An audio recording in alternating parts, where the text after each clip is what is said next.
The Knicks are something else. And I feel so stupid doing these episodes because they're recorded, they're online, anybody can access them at any time. But they are the Godfather 3. And I believe I've used that in my thumbnail before. I used the actual quote just when I thought I was out. They pulled me back in. Which is funny because that's like it's used more. It's known, I feel like, more than it is. It's known in Sopranos more than it is in The Godfather 3, which is probably the worst part, the worst film of that series. But like, it's such an iconic line, and I like to use it a lot in sports. And I've used it a couple times this year with the Knicks, and we're going to use that line again tonight because this fucking team is just so hard to figure out if you're a fan like me who is so caught up in bullshit and sometimes lets the emotions get the best of him. And like, I don't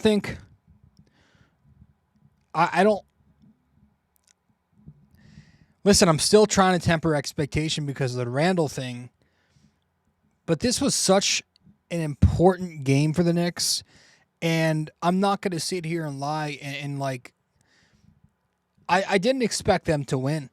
I don't know why. I feel like an idiot for not, because again, this team just, every single time you think about doubting them, they might lose one here and there, but they figure it out and they make you look stupid.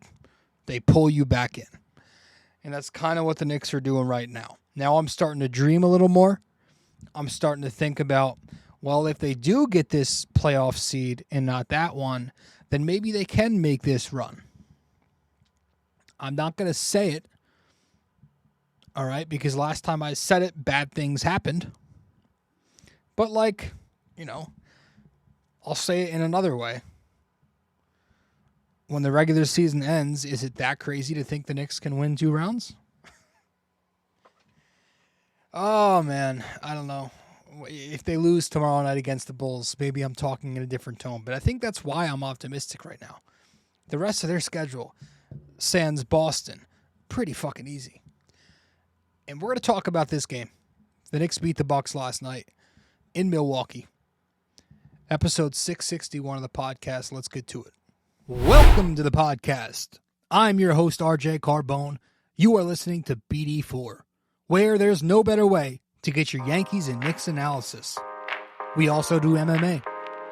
Yanks every series, Knicks every game, MMA on occasion. Let's get to it. Anthony for 3. Bang!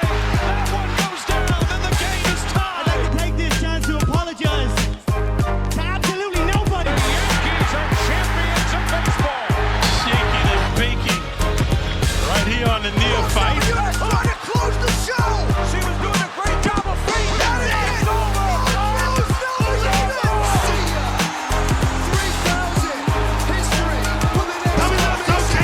Don't you regret not coming to the Knicks?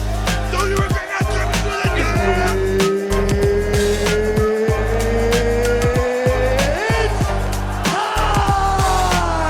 Game over. World Wow, Series wow, wow, over. wow. Yankees win. The This- Yankees win. Man, like, let me let the rest of this play out and then we'll get to it. I have so much to say. This might be a fucking hour episode. Jesus Christ. Welcome to the show. Episode 661 of BD4, where there's no better way to get your Yankees and Knicks analysis. We also do MMA. Yanks every series, Knicks every game, and MMA on occasion. UFC 300's coming up. You're damn right. We will be doing an episode on that. I don't know how quickly after the event it'll be posted and recorded, but we will be doing a show about UFC 300, so look forward to that. We're talking New York Knicks, though, in this one.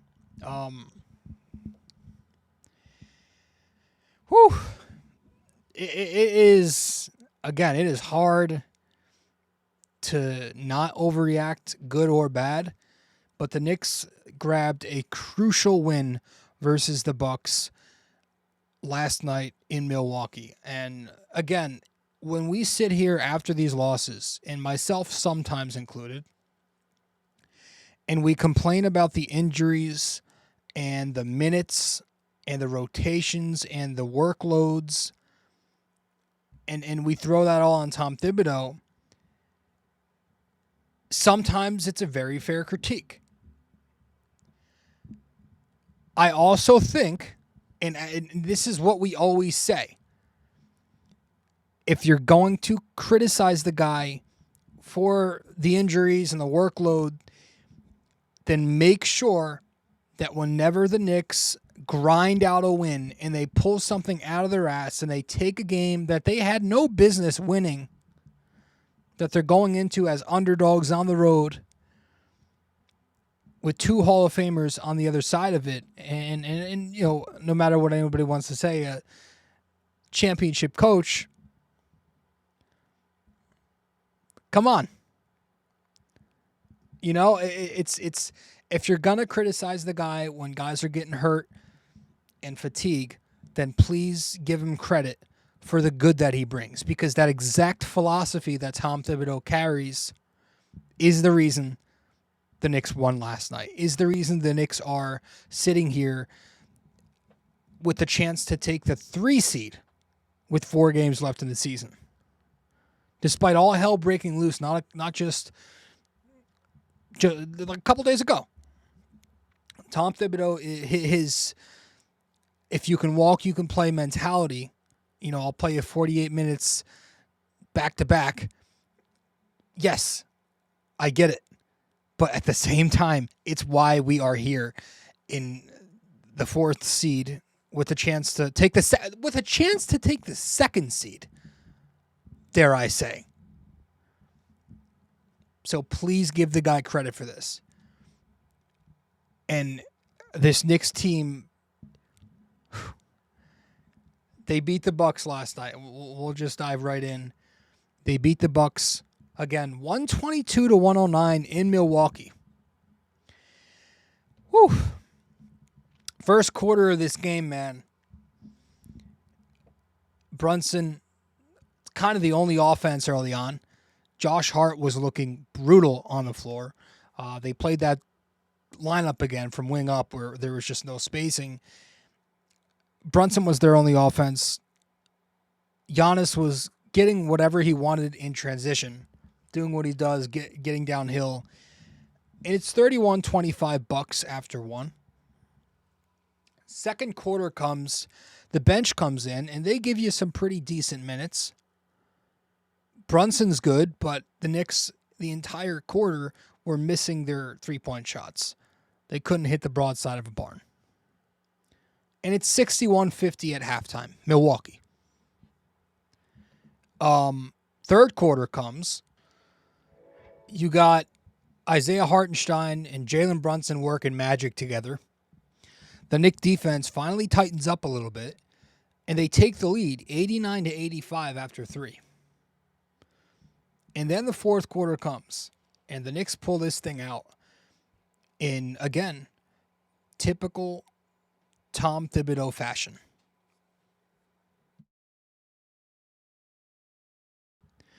I had to pause the recording there for a second, take care of some things. Love when the dog pisses on the rug, on the carpet that you walk on. Fourth quarter comes, and in typical Tom Thibodeau fashion, the Knicks put together a very team-oriented win. 12 hellish minutes they gave the Bucks. You know, Mitchell Robinson is making big plays, looking more like himself. OG Anunoby with huge defensive plays down the stretch. Bojan Bogdanovic with some big baskets. Dante DiVincenzo from the three-point line. Early in the quarter, some big ones. Late in the quarter, some massive ones. You got the Isaiah Hartenstein hustle play. You got Brunson going with the floater. The help defense was just incredible. That whole fourth quarter was just remarkable. Now, you know, the Bucks wouldn't go away. Bobby Portis was knocking down some really tough threes, keeping the Bucks in it. He finished with 24 points, but that was all the Bucks had. They couldn't figure the Knicks out, and the Knicks prevailed They prevailed and won 122-109. You look at the score, it's like, oh, yeah, they blew them out a little bit. No, it was a grind, and the Knicks figured this shit out. Brunson finishes with another casual 43 points. That's a shock. No? Along with that, Dante DiVincenzo finishes with 26 points. Isaiah Hartenstein finishes with 18 points. Can we stop this narrative that Brunson doesn't have help? I get it. Randall's down. He's done. He's been down for over 2 months. OG Anunoby was out of the rotation for 2 months. Mitchell Robinson was out of the rotation for beyond that. I understand he's been having to do a lot, all the scoring, but he has guys who have been helping him out all year. All fucking year. He doesn't have the 1B to him being the 1A, Becky, but he has had help.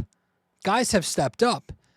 All these games that the Knicks have won, we talk about the losses. Brunson gets no help. No help. How about some of these wins, the help he's been getting? Let's point that out. We ignore that part of it. Dante DiVincenzo, 26. Ihart, 18. Josh Hart has been getting triple-doubles left and right. Almost got another one last night. Awesome to see. Giannis finishes with 28, 15, and 8. Dame with 23. And again, Portis 24. But, man, this was a fun win. I don't know where to start. Maybe the offensive side of the floor. I thought the Knicks starters looked elite on the offensive side of the floor. And Jalen Brunson just displaying absolute excellence, right? Is that probably the best way to put it? Jalen Brunson was excellent. What else can you say? His pick and roll game. Milwaukee was going into a drop. The Bucks were in a drop, and Brunson just, okay, fine, good luck. As soon as he gets past the point of attack defender and he gets 2 feet in the paint, say a prayer because you're fucked. Don't let him get to his spots. Or, maybe he doesn't get into the paint. Maybe he pulls up off a screen with the point of attack defender at his hips. With all the space in the world to pull up because the drop defender is dropping. The big's in a drop. It's just, I don't understand why defenses continue to drop on him, because he can just go to the pull-up. He can go to the floater. He can reject the screen to take the defense out of the action. Hit the roll. It's funny. It really is funny. And he was elite in isolation. He was killing the Bucks in many different isolations last night. He was destroying Chris Middleton in the first half in isolation. He was hunting Dame on switches in the second half off those guard screens. He took Giannis to the basket once or twice off of a guard screen, using Deuce McBride and, OG Anunoby, Josh Hart to screen to get to the switch. Milwaukee doesn't have any ISO defenders anymore, really, after what they did last offseason. Holiday, for them, was such a huge loss, and obviously they're feeling the effects of losing that defense at point guard. Man, that might bite them in the ass. Dame's great, but it's not I don't know, man. The Bucks, they haven't been sharp, and Brunson was exposing them if they haven't already been exposed. He was excellent in transition. Milwaukee is a very poor transition defensive team. Brunson was killing them on the break as they were trying to get the defense set. Weren't getting set in time because Brunson he was coming off pin downs, double screens, Ihart and Hart, getting to the basket, transition, semi-transition, pull-ups.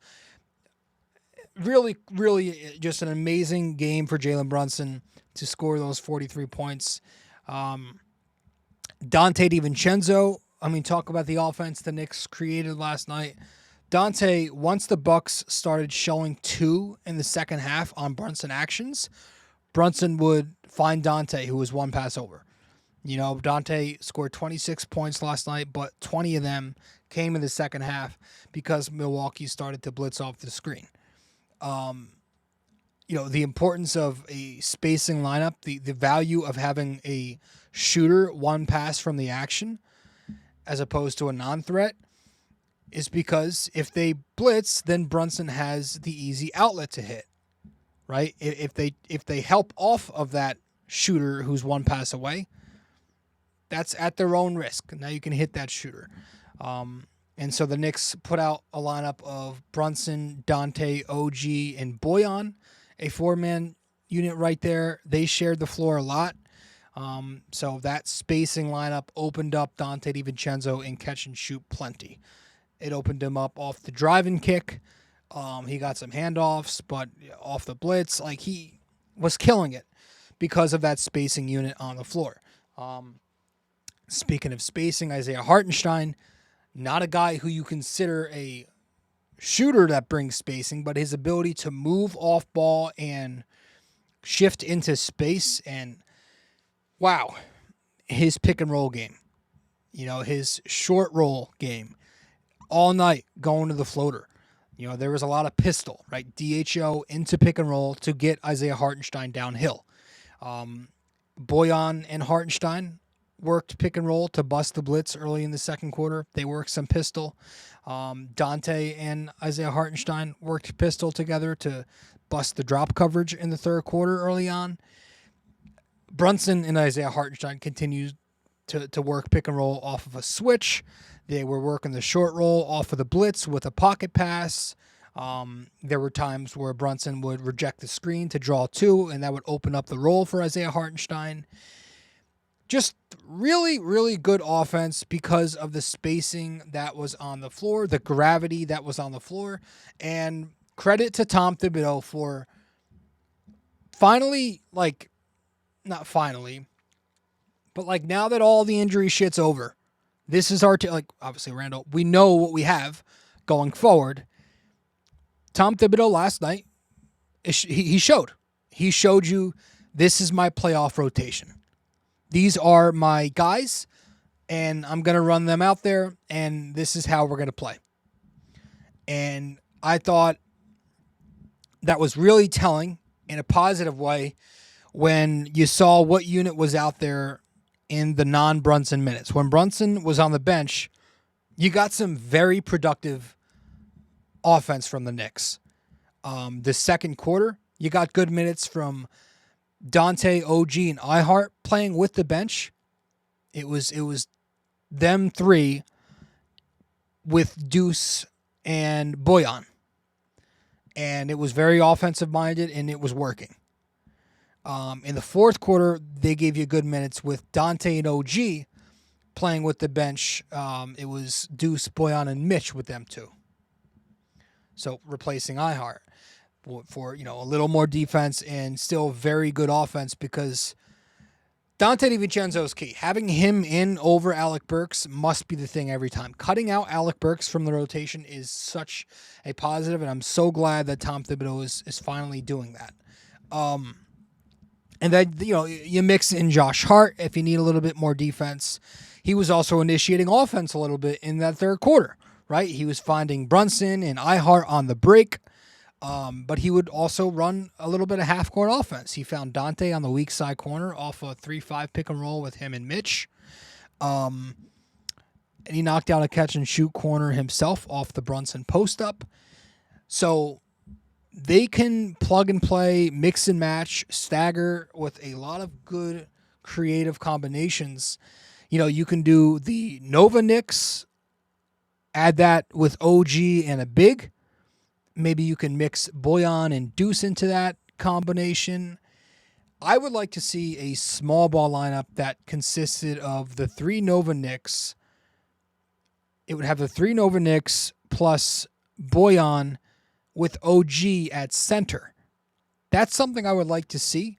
Maybe one of these Bulls games or the game against the Nets. Because you want to play Boyan with OG to hide the poor defense. Those two together, along with the Nova Knicks, there's your spacing. You have a ton of spacing. And you got switchability with OG Anunoby able to guard 1 to 5. And then you got speed minus Boyan. You got some speed to win the possession battle and run the floor. But Boyan's key. You know, we have criticized the shit out of him, but now that Julius is finished, this guy's playing. He's going to see some playoff minutes. When he's knocking down his shots, guys, he's a much more useful player than the guy we've seen. When he's knocking down shots, you see the value. He knocked down some very key baskets without Brunson. He played when Brunson sat. Boyan got those minutes. He knocked down some very key baskets last night when Brunson was on the bench. Early in the second quarter, he comes off an OG Anunoby pin down, receives a pass from Josh Hart. He drives right, goes to the floater. The next time down, he fakes a three-pointer into a dribble pull-up in the mid-range. Later in the second quarter, he knocks down a short mid-range off the bank over Bobby Portis. Fourth quarter comes, again, Brunson's on the bench, pulls up for 3 over Bobby Portis. Just an incredible shot that got the Knicks fans in attendance, of course, going wild. A couple minutes later, he comes off a Mitchell Robinson screen, fakes a 3 to get Giannis at his hips, crosses over to his right hand, and he pulls up for a right elbow jumper, knocks it down. And that's an overlooked part of Bojan Bogdanovic's game is his mid-range craftiness, his ability to take advantage of mismatches on the post, and for a big, he's pretty good at putting the ball on the floor and creating offense in the mid-range area. And I thought the Knicks did and continue to do a nice job screening for him to get him open and get him to his spots. He's going to be so valuable with his 3-point shooting is going to prove valuable in a playoff series. If you're able to hide the bad defense, and he had some good fourth quarter defense, I'll give him that. But his shooting is going to provide so much value. You know, coming off those ghost screens at the top, you know, put him on the weak side corner, have somebody with some gravity on the strong side to open him up. Like, he's going to be good for them if he continues to play the way he has lately. Because he's slowly coming around. In Bojan Bogdanovic's last 9 games, he's averaging 11 points in 15 minutes, shooting 53% from the floor and 40% from 3. In the previous 8 games, to those 9 games, he was only averaging 7 points in 19 minutes, shooting 32% from the field and 30% from 3. So, he's a key to this offense. Again, having Alec Burks out, only one Detroit Knick is needed. We're good. So, Bojan makes a massive difference. Having Burks on the floor, Dante in, massive difference. When Dante's playing with Deuce McBride, there you go. That's it, right? That's what you want. The only tough minutes last night, the only minutes that were tough to watch was when the Knicks had to go with the size lineup to match the Middleton, Giannis, Brook front court. Right? The Knicks had to go with Hart, Precious, and Mitch to match that size. That was in the first quarter. And it led to some very, very brutal offense. Brunson was just left with no space to operate and somehow was still scoring, but it was on lower efficiency, that's a win for the Bucks. I think in the playoffs, it's got to be, I know you want to match sometimes, but you have to prioritize. The number one focus should be prioritizing making life easier for Jalen Brunson. That should be the number one emphasis. So credit to Tom Thibodeau for realizing that it wasn't going to work this way in the rest of the game, going with spacing, because Precious Achiuwa last night played 5 minutes. All 5 of those minutes came in the first quarter. He did not play quarters 2, 3, and 4. Now, maybe that was only because Middleton sat the second half with the injury. But I got to tell you, man, in a postseason series, I don't know how playable Precious Achiuwa is going to be now that Mitch is back. He is too small to play the 5, but he's also way too offensively inept to play 4 because that means you have to put him with another big. So maybe you can only play him in certain situations, in certain matchups, right? If the Knicks need size and you throw him out there for a couple minutes, like last night, late in the first half, the Knicks had the spacing lineup in. The Bucks had their size lineup in, their starting lineup. And the deficit grew a little bit because Giannis and Brook Lopez were just getting free reign inside the arc. So maybe there are moments where you want Precious out there, but it can't be. It has to be for short stints like last night, like a 5-minute stint. Here and there, a couple of minutes. Maybe if they're matched up with Orlando, you play Precious a few minutes to put him on Paolo, right? But there's got to be a priority on making life easier for Brunson offensively. That's just my opinion. But let's go to the other side of the floor because the defense was brilliant last night as well. So we'll talk about the defense in 1 sec when we return from break. Hey there, thanks for listening in so far. If you enjoy this episode, please give us a 5-star rating and review on Apple Podcasts. And if you're on YouTube, don't forget to like, comment, and subscribe. Thanks so much.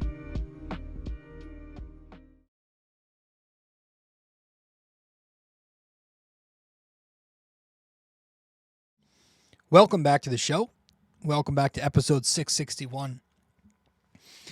Yeah, it's not to be left without saying this. This defense won them the game down the stretch. The Knicks played some excellent team defense last night. The way they schemed Giannis was the way they always have. The way most teams do. They put 3 on Giannis off his drives. This way, they forced the kick out off the collapse. So they relied on their rotations. They relied on closing. And I thought they did a nice job rotating. Milwaukee was missing 3s. They weren't great. They weren't terrible. They were a modest 35%. So the Knicks live with that. The Knicks, they were rotating well. They were communicating, right?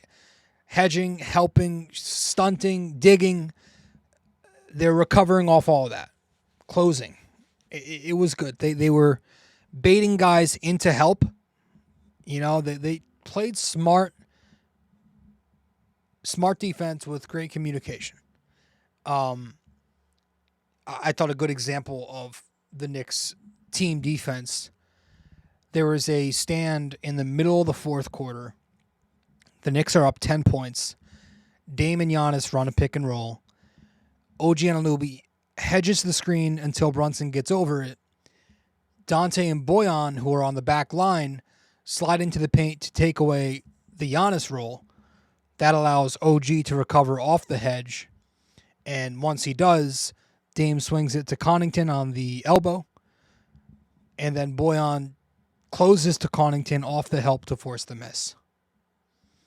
This was, a possession in the middle of the fourth quarter with the Knicks up 10. Just really good communication and synergy. OG Anunoby, man, is it nice having him healthy again? He looked like himself again last night. The way that he was able to contain Giannis Antetokounmpo, especially in the second half. He was locking Giannis on the post with his pure strength. The amount of times that Giannis tried to create space on the baseline and he just couldn't because OG wouldn't move. He was digging on his drives. He was smothering him on drives. He's staying with him in one-on-one on the perimeter. Using his wingspan to contest, to stay with his assignment and tag off the screen. Active hands. The amount of break starting on defense from OG. The strip on Giannis late in the second quarter, but he stripped him again in the middle of the third quarter. And then the fourth quarter deflections. He stripped him in the fourth quarter. He stunts at a Brook Lopez possession. That causes a steal.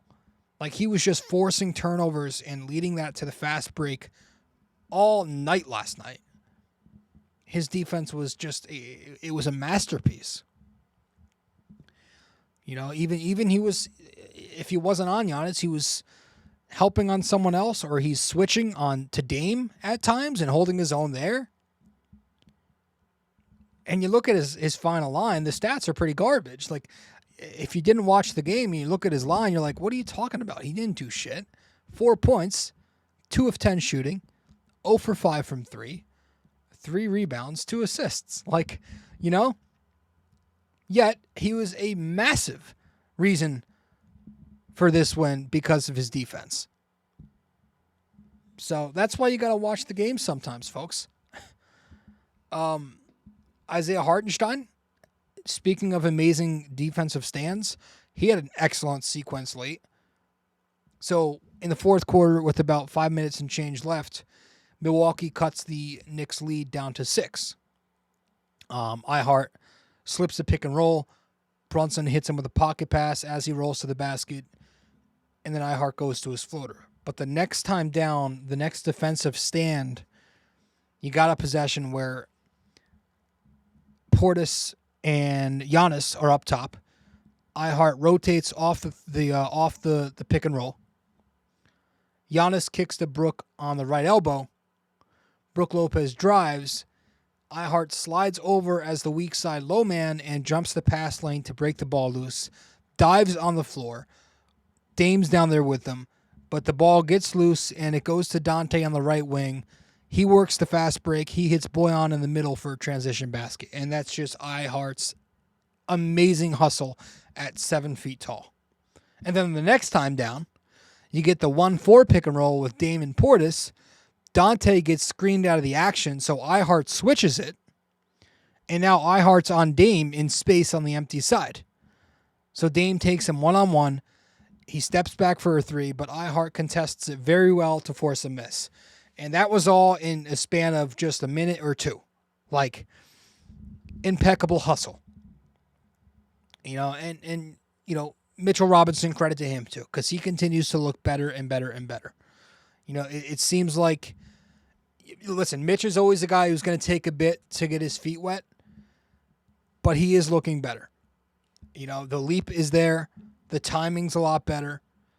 He's blocking shots. He blocked Dame on the perimeter. He finished with 3 blocks on the night. The pick and roll defense wasn't pretty a couple of games ago in the loss to the Bulls. I didn't like his. No, it was the Kings game where I thought he looked really rough in drop coverage, but he's been getting a little better since. He's just securing rebounds. Has, you know, at least last night, he would get to the rebound. The ball would be in his hands, but he wouldn't secure it. A few of them got loose, so his touch isn't there yet. But you can see he's getting closer. Same with OG. OG's getting very close. Last night was absolutely his best game since he's been back the second time. Since he's been back, period, maybe. Dude, the Knicks are 16-3 when Anunoby plays. Come on. He's been a positive plus-minus in 21 consecutive games. They're a different team with this guy. This is why whenever, like, the injury thing, I get it. Like, I've said on social media, how the hell are you going to pay this guy if he's hurt and if he's afraid to play through a little pain? Like, this is why. Because, like, if he's there, this team has a really high ceiling. You know? But I'm giving Jalen Brunson, obviously giving Jalen Brunson, the game ball from last night's game. Bing bang. Again, Brunson, 43 points, 6 rebounds, 8 assists. Shot 16 of 32 from the floor. 2 for 6 from 3, 9 of 11 from 3. Only had 1 turnover, 2 is 8 assists. Was a plus 11 in the box. 39 minutes played. And this is his 32nd game ball of the season. So Brunson continues to do his thing. He's averaging 28 points, 4 rebounds, and 7 assists on the season now. Just continues to be otherworldly. We already talked about him. Going to the bench unit, let's go to Boyan. I think Boyan deserves a little respect here. Yeah, like I said, he's been coming around. Last night, 15 points, shot 6 for 9, was 1 for 1 from 3, 2 for 2 from the free throw. No turnovers. That was a plus. No stupid decisions. He only had 1 foul. He was a +5 in the box score across 17 minutes, and he now has 8 game balls. For as much as we bitch about him, he's had some good games. He's averaging 16, 3, and 2 on the year, and 11, 2, and 1 with the Knicks. Again, he's going to be pivotal. He's now going to be an important role, going to play an important role in this team with Randall Dunn. So, Bojan, it's nice to see him hopefully starting to put it together. Yeah, I think that's all we got. We could do a little standings check. You know, there are only 4 games remaining in the season, so let's head to our final break, or our second to last break here. We'll head to another break, and then when we get back, we'll do a little bit of a standings check. Let's do that. Stay with us here on BD4 episode 661. You can follow us on social media as well. On Instagram, we're at BD4Pod and at Rob J. Carbone. On X, we're at BD4Pod and at RJCBD4. And on Facebook, we're BD4.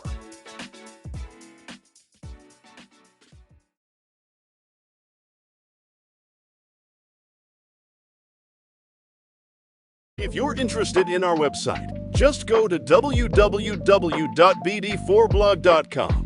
You can subscribe to our blog on there right on the front page. Just like on the podcast, we cover Yankees, Knicks, and MMA. Also on our website are the links to the different platforms for the podcast. Thanks so much.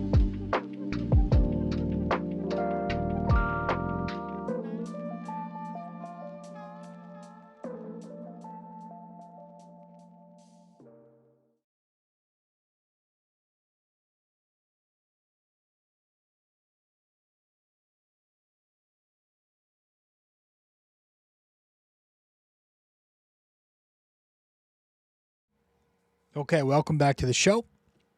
Episode 661 of the podcast. Thanks for tuning in and listening to BD4. Thanks for listening. Thanks for watching. All that stuff. Yeah, let's check up on these standings, man. Because it's getting interesting. Fix this. Let's see. Let me pull it up, actually. Here we go. Nice and visible. Hope it's not too dark. All right, so here we are. If you are watching the video format on Spotify or YouTube, you can see on the screen. If you're listening, well, I'll tell you right now. The Knicks are currently, after last night, tied with the Orlando Magic in record, but since Orlando's got the tiebreaker because they beat the Knicks in the season series, they are currently third, and the Knicks are still fourth. But this still means the Knicks are just 1 game back of the Milwaukee Bucks for second place. And the good thing for Knicks fans is there's a good chance we get 2 or 3, which avoids Boston, because Milwaukee and Orlando will play each other twice more in these final couple of games. 4 games left. They play each other twice. And then outside of those 2 games, Milwaukee also has Boston and OKC, and Orlando has Houston and Philly. So none of those 4 teams are easy opponents. So the Knicks, with 4 games left, while they have tougher schedules, the Knicks are looking at Chicago, Boston, Brooklyn, Chicago. So, and this is with Boston. They're sitting guys. They're doing the whole load management. Let's prep for the playoffs at this point because they have nothing left to play for. They already got their 1 seed. Everything is theirs. So there's a good chance, which is insane that I'm saying this, because as soon as I heard the Randall news, I was like, all right, this team's probably 4 or 5, maybe even drop to the 6. There's a good chance this team's looking at number 2 by the end of the year in 4 games. So this, man, I don't know what seed I want because, like, you know, if you get the 2 seed, that means there's a chance you play Miami or Philly. I think most Knicks fans speak for myself when they say they would rather Cleveland, Orlando, or Indiana, just because of the matchup. Yeah, I'm always going to be of the group that just wants to win. So if you're telling me the Knicks go 4-0 the rest of the way, I'm not going to be upset. And they get the 2 seed, and Miami gets the 7 seed, or Philly gets the 7 seed. I'm not going to be upset. At this point, just win games. I believe every win helps confidence. So I'm not looking for a particular matchup at this point. I just want the Knicks to win and feel good about themselves heading into the postseason. Do I have my preferences? Of course. Shit, the 4-5 right now that the Knicks are matched up with, Knicks-Cleveland, that's probably the matchup I prefer. But if the Knicks win 4 in a row and they move up to 3 or 2, I'm not being upset about that. I want wins. I just feel like that's good. So, folks, with that said, that's all we have here. We're going to head to our final break, get back, and we'll wrap this thing up with our trivia. So let's do that right now. Studio 69 Productions is a podcast production agency created by Leo Rodriguez to allow content creators to market their podcast. It's an online platform that will market your podcast or any other project that you're working on. Get in touch with Leo Rodriguez from Studio 69 Productions. You can find Studio 69 Productions on Instagram at Studio69NJ. Studio 69 Productions, where dreams are heard and born.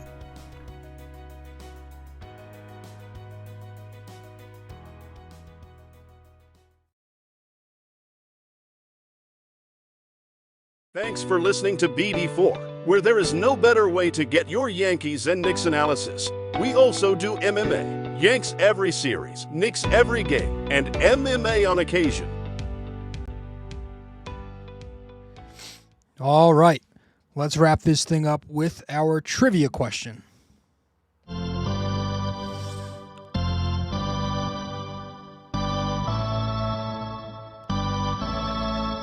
Okay, so our trivia question of the day in episode 661 here. Last night, Jalen Brunson registered the third most 40-point games for a Knick in a single season. Who is first and second? Last night, Jalen Brunson registered the third most 40-point games for a Knick in a single season. Who is first and second? All right, one final time. Last night, Jalen Brunson registered the third most 40-point games for a Knick in a single season. Who is first and second? Let me know the answer wherever you can reach me. Folks, that's it for this episode. Thank you to everybody for tuning in. Thank you for listening. Thank you for watching, downloading, sharing, commenting, liking, whatever you're doing to help the algorithm. Thank you for that. And that's it for 661. I will see you in 662. Probably another Knicks episode, and then we'll be doing Yankees, Marlins, most likely in 663. So a lot coming up, and again, I'm trying to get. I'll try to have a UFC 300 episode out very, hopefully soon after the event. That's this upcoming Saturday, so we'll see. But thank you all for tuning in, and I'll see you in the next show. Later. This episode was brought to you by Anchor. Hey there! If you stayed the entire way through, we thank you immensely for it. We hope you enjoyed this podcast and that you come back for the next episode real soon. Don't forget to like, subscribe, comment, download these episodes, and share them with your friends as well. BD4 is a 5-star podcast simply because of you. And we'd like to keep it that way. Have a wonderful day.